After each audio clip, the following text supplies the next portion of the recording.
What up, man? Prosperity Entertainment shit, CEO shit, y'all know who it is. Aristotle, we in, bro. I've been gone from the camera a little bit, just a little bit, but I ain't did no story time in a minute, like no regular story time type shit. Just company story time. I think I got a good one. I don't know. This shit might not even come out. I might end up doing it again type shit, but I'm not that good at this kind of shit, y'all. Y'all know me. I sell music. I sell culture. I sell actual content, like real content. I do not sell internet content. I don't sell myself talking to a cell phone. I don't really sell that. It's just more of a promotional tool. Sometimes it works out, sometimes it doesn't. But, you know, nonetheless, it's quick and easy. So, boom, let's get into it. I'm going to take y'all back to, I don't know if this was this was 2022. This is the summer of 22.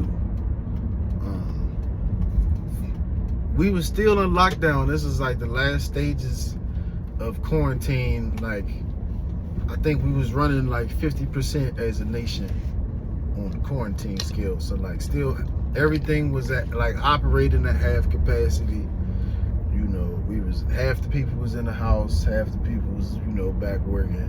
Everything is half, like half capacity type shit. So I had 2 jobs before that shit popped off in 2020 and 2021. I ended up only having 1 job. I went back to the other job later when they went back to full capacity. So to make a long story short,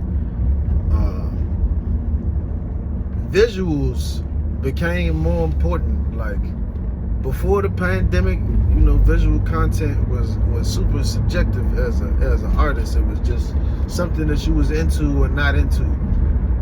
It didn't make or break your game when you trying to promote yourself and still get that, not big break, but when you still trying to establish a good base of real fans in like the 300-400s, which is probably the hardest part of the journey.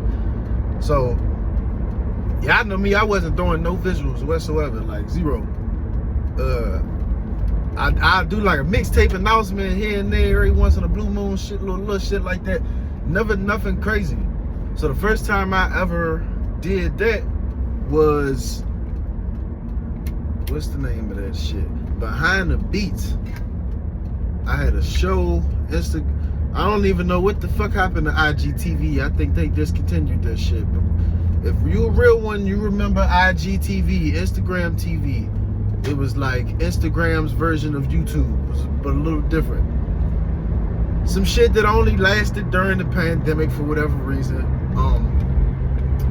It was a good feature. I felt like they should have gave it some more time, but that's another story for another day.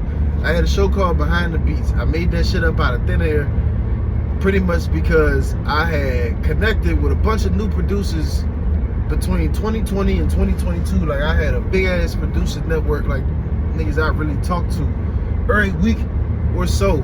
Like, you know what I'm saying? Like we had a decent speaking relationship, and I was shopping with these niggas, man. Some of them I still work with to this day.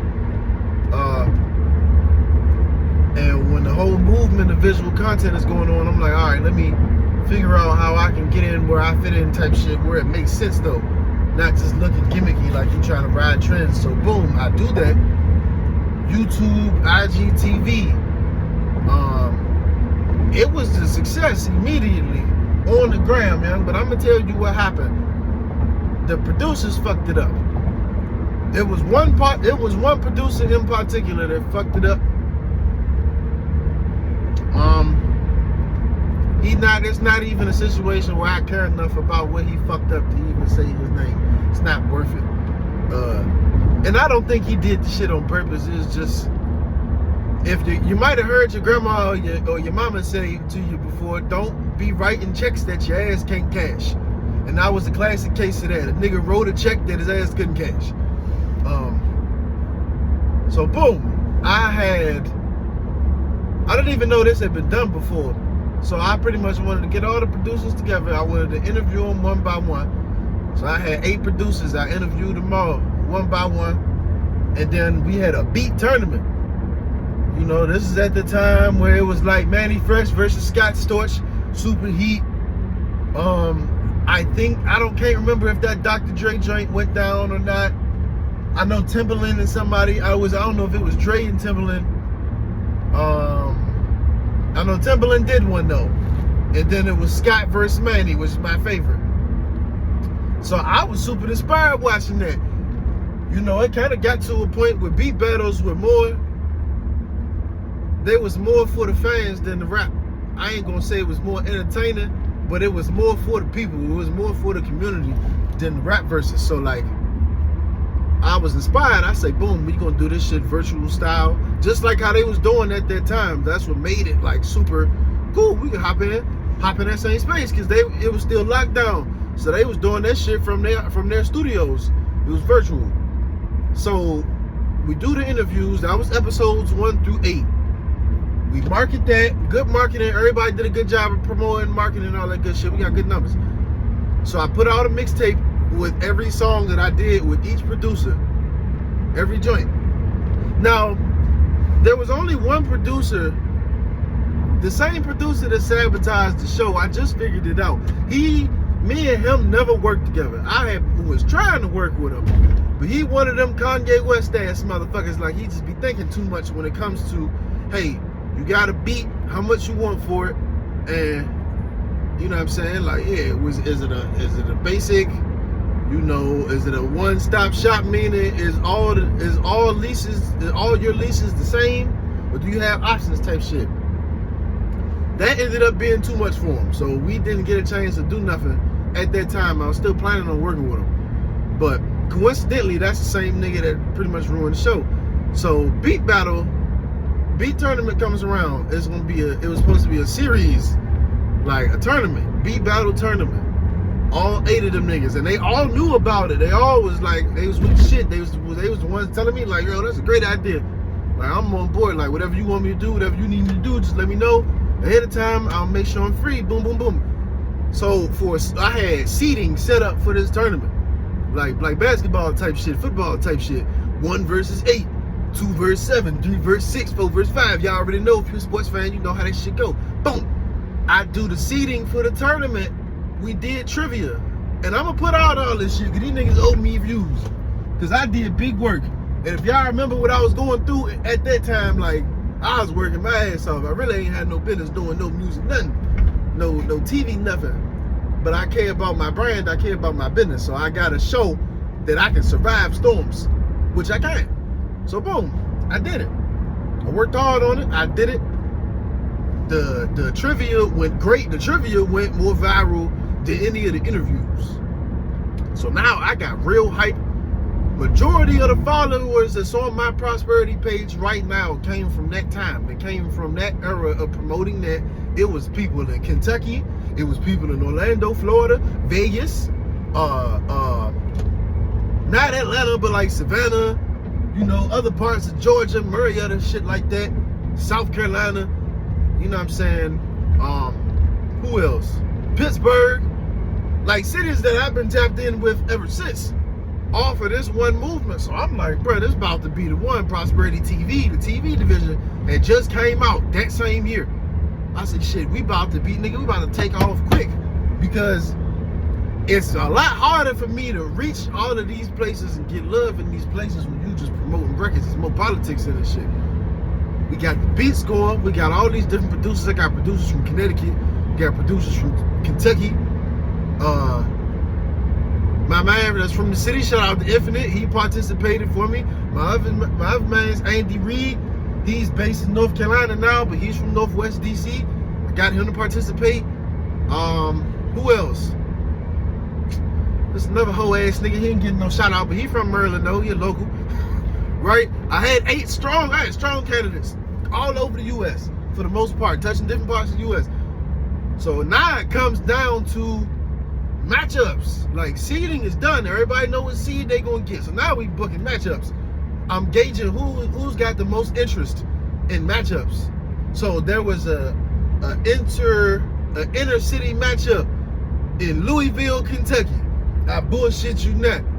If you remember, you probably already know who I'm talking about. It was two niggas that I had no clue they was from the same city. I knew they was from the same state. I had no clue they was from the same city. And these niggas know each other. So, words was exchanged.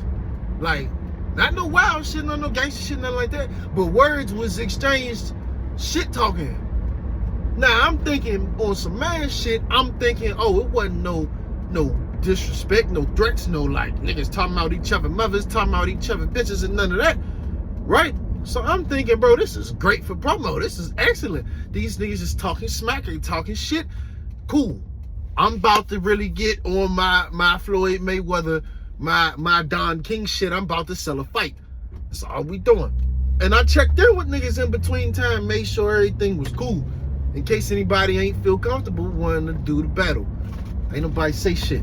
They was like, oh yeah, that nigga better be ready. Oh no, that nigga better be ready. 2 days before, I get a call that's a little rather serious. Cause let me know, hey, this date that we got for this battle, bro, I'm just letting you know this the only date I'm available.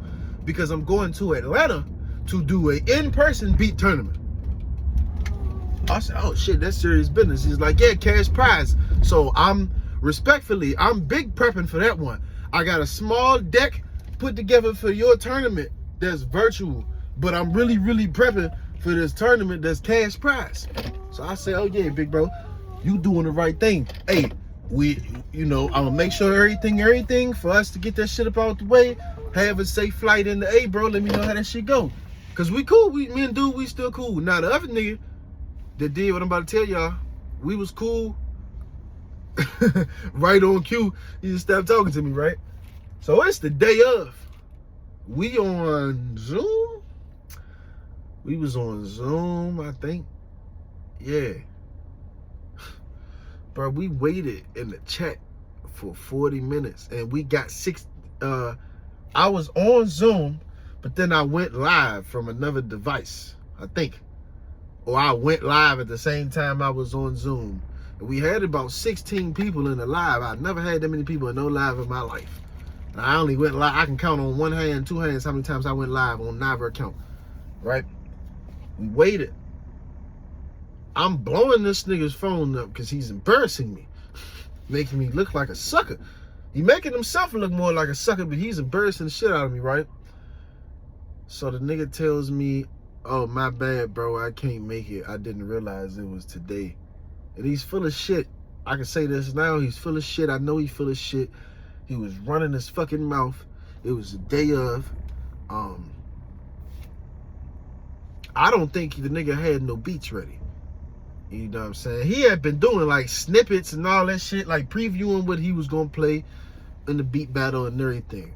And me and the other nigga on sidebar type shit, we like, what type of dumb nigga show his guns before he come to the shootout?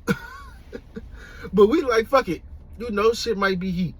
He just no-shows the whole shit. So dude did a formal announcement and said, hey man, I don't mean no disrespect to Prosperity. I don't mean no disrespect to the fans, but we had an arrangement. I got big business in Atlanta.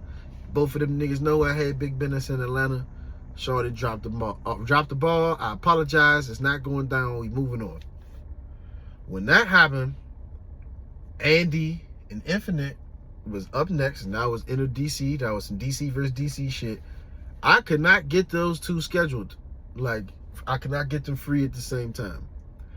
When I finally did get them free at the same time, when I'm promoting this shit, it got such little attention that they both was like, bruh, I ain't gonna lie, I think that Kentucky shit killed the momentum of the whole situation. And they was right. They was right. I went to TikTok, tried to bring it back to life. When I tell you nobody cared, nobody cared.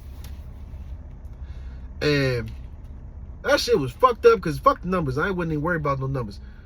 It was an opportunity for everybody to eat. Like, them niggas could have got a lot out of that. I could have got a lot out of that. It was one of the few really mutual beneficial situations that just, again, mouth writing checks, your ass can't cash, bro. It's just not a good look. You know, talk your shit back, stand on that. It's competition. It's not even like it's beef. It's competition. You know what I'm saying? Because that was a situation where everybody could have looked back at that and said, okay, well, such and such changed after that situation. I had such and such business. And my man's business, the other nigga who showed up was ready to play. His business did go up. He did move units. He did get followers. He sold more beats. He did work with more serious artists. It got him attention. But that beat battle would have been way better. And everybody else would probably agree with me. Like, if they would have had the opportunity to battle, shit would have been way better, man. Moral of the story is, don't be a hoe. If you feeling nervous, you feeling unsure, every real nigga got more respect from somebody who willing to show up, compete, and lose than talk all this shit back out on the last day, making up shit like we don't know you made that shit up. Hoe ass nigga, we know you made that shit up. Don't be a sucker.